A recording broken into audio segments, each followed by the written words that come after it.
Because every day above ground is a good day. Some are just more questionable than others. Questionable call, Game 7 Monday. Let's roll with 7 on the board. Look at the synergy. Game 7 tonight, as I said, the biggest game in hockey history, quite possibly. Earlier today, Stephen A. Smith on First Take. Listen to what he said. You talk about breaking news. Put all of us up on that camera right now, please. You talk about breaking news. Look at this. 3 black dudes talking hockey. And national Look at PK. Let's go. Only in America, baby. Only in America, baby. Only in America. Only in America. Stephen A. channeling his Don King. Then early this morning, a flight chartered by Edmonton Oiler fans to here to Fort Lauderdale, South Florida. Look at the scene on this plane. Let's go Oilers! Oh, wow. Let's go Oilers! They are locked in. Let's go Oilers! 2,500 a person. Let's go Oilers! Again, 2,500 ahead to fly on that charter down here for Game 7 tonight. Question on the board. Question. What's the single best thing about this Game 7 tonight? Here's the answer. History will be made one way or the other.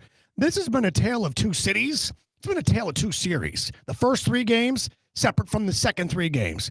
If the Panthers win, the first ever Stanley Cup in franchise history, and of course, the first non-basketball championship for South Florida since 2003. Meanwhile, for Edmonton, just the second ever comeback from being down 0-3. And of course, history for the Edmonton Oilers to become the winningest Stanley Cup franchise in NHL history. I'm not going to tell you who I like, because I think you already know. Let's continue on, shall we, to number 6 in the countdown. And it comes to us from the new phrase we referenced last week that is taking over everything sports, media, pop culture, Hawk-Tuah. Taking over sports, taking over golf. Take a look this weekend at Live Golf in Nashville. Hawk-Tuah! Hawk-Tuah. Hawk-Tuah left and right. Speaking of Liv, how about Liv Morgan from the WWE? Here's what she said. Liv, how you feeling? Oh, I feel so good. I just got to give this thing that good old spin on this thing, and we're good to go.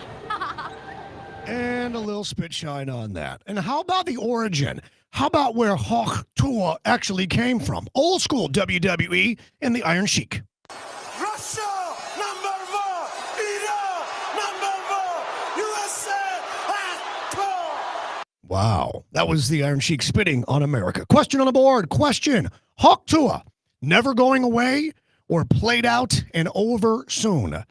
We have these things, these moments that become movements. Very few of them survive a couple months because they get tired. They become cliche. Little kids say it. Old people say it. Your parents start using it, and then you got to get off it. Young people dictate cool and culture. This will soon be over. With that said, this became a thing middle of last week. I'm at Fenway Park Friday night for a Hootie and the Blowfish concert, and people are wearing T-shirts that look like campaign election shirts that say Hawk-Tuah 2024. 2 days later, I already got the shirts. This will soon be over. Thank God. Let's roll on to the countdown up to number 5. Presented by Celsius, essential energy drinks, Live Fit, Oasis Vibe. Celsius, proud sponsors and partners of the Florida Panthers. Game 7 tonight. We already know. We go to fighting, and we go to losing. Not just inside the cage, but, well, in life after. This is going to be the video of a fighter who lost, who then proposes to his girlfriend. You don't need to understand Russian to understand what went wrong here. Take a look. Look at her. Look at her reaction. That's not good body language at all. Extends the ring. Look at, looking for the words.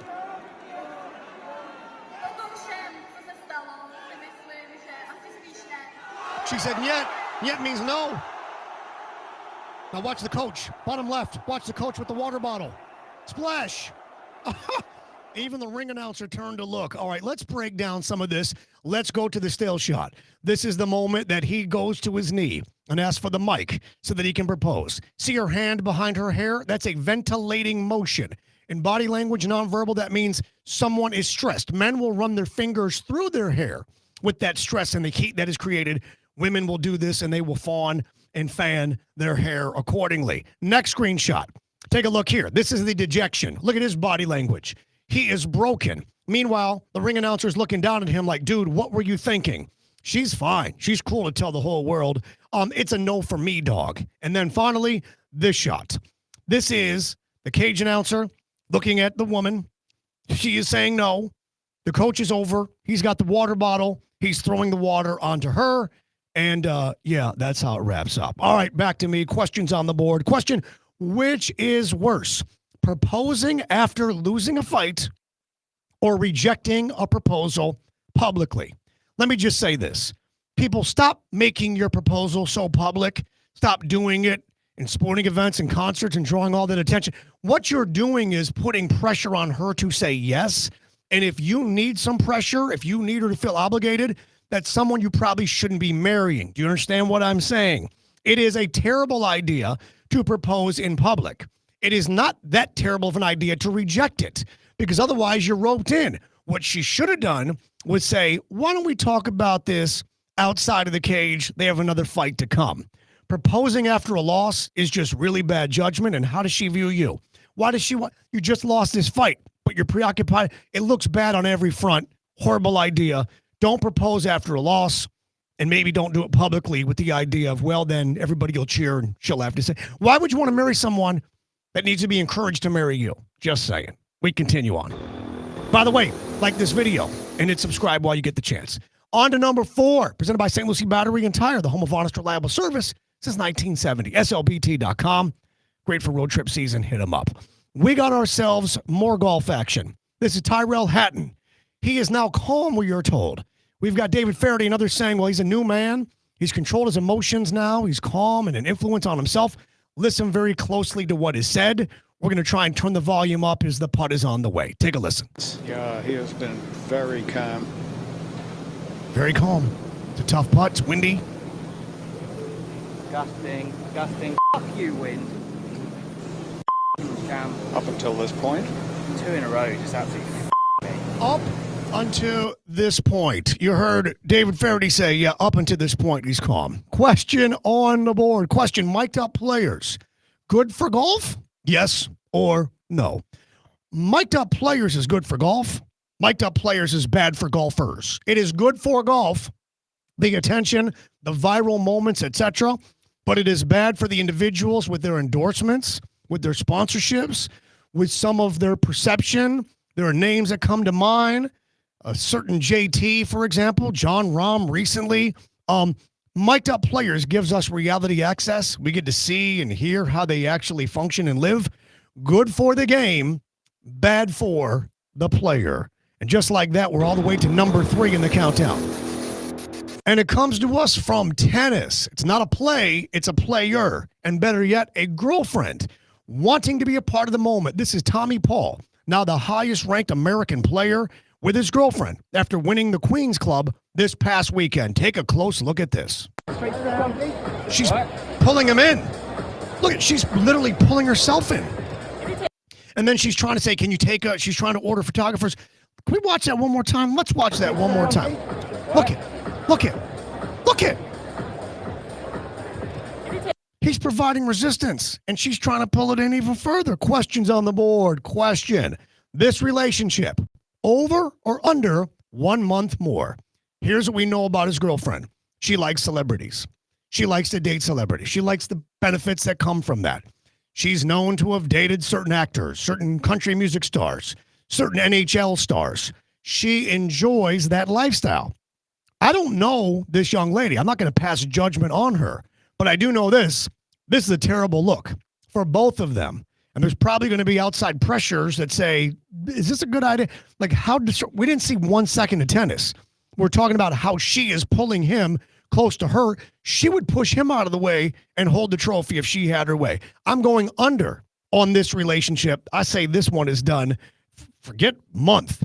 I'm saying within the week. Give it 1 week and they're done. Speaking of maybe done, let's continue on to number 2.